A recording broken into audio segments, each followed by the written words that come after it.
চেঙাৰ ভাতনাপাইটিৰ ৰূপজ্যোতি জাতীয় বিদ্যালয়ৰ সৌজন্যত বিশাল সাংস্কৃতিক সন্ধিয়া আৰু সাংস্কৃতিক সন্ধিয়াৰ ফিতা কাটি শুভ উদ্বোধন কৰে গুৱাহাটী উচ্চ ন্যায়ালয়ৰ অধিবক্তা ৰফিকুল ইছলাম।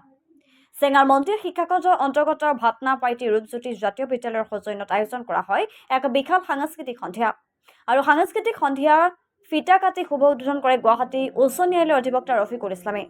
অধিবক্তা ৰফিকুল ইছলাম তেওঁ এজন সাধাৰণ ঘৰৰ চৰৰ সন্তান, কিন্তু তেওঁৰ আছে ৰাইজৰ সেৱক হোৱাৰ এক বিশেষ সপোন।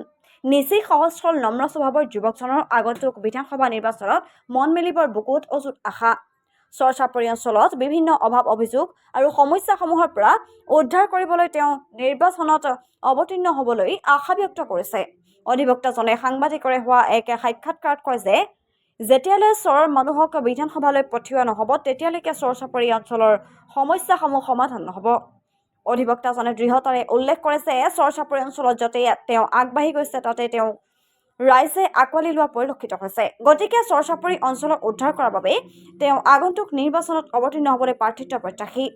আমাৰ লগত অধিবক্তাজনৰ মন্তব্য আছে, আমি পোনে পোনে সেই মন্তব্য শুনাই ল'ব বিচাৰিছোঁ। দক্ষিণ বৰপেটাৰ পৰা আবু মুতালেবৰ ৰিপৰ্ট, অসম ক্ৰান্তি সংবাদ। প্ৰথমতে মই সাংবাদিক বন্ধুসকলক ধন্যবাদ জ্ঞাপন কৰিছোঁ। মই ইয়াতে আহিছোঁ, মোক উন্মোচক হিচাপে মাতি আনিছে, ইনাগুৰেশ্যন কৰিলোঁ আজি।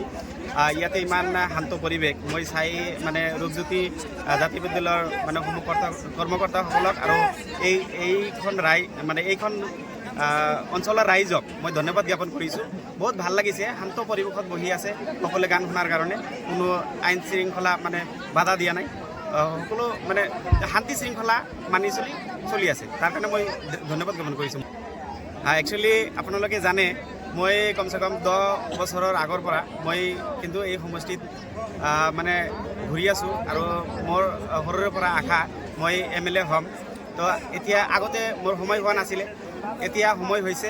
মই এই চৰ অঞ্চলক মানে কেনেকৈ উদ্ধাৰ কৰিব লাগে, চৰ অঞ্চলত বহুত প্ৰব্লেমত ফেচ কৰি আছে, কিন্তু কোনো MLA দূৰৰ পৰা যিবিলাক MLA হৈছে আজিলৈকে এই চৰ অঞ্চলৰ কোনো ধৰণৰ সমস্যা সমাধান কৰিবলৈ চেষ্টা কৰা নাই।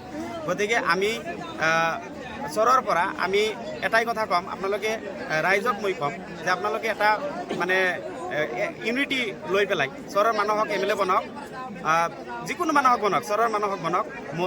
ময়েই হ'ব লাগিব এনেকুৱা কথা নহয়, কিন্তু মই যাকেই টিকেট নিদিয়ে কিয় মই সহায় কৰিম, একেলগে থাকিম। কিন্তু মানে এই চৰ অঞ্চলৰ যিখিনি দুৰৱস্থা হৈছে এই উদ্ধাৰ কৰাৰ কাৰণে আমি চেষ্টা কৰিম।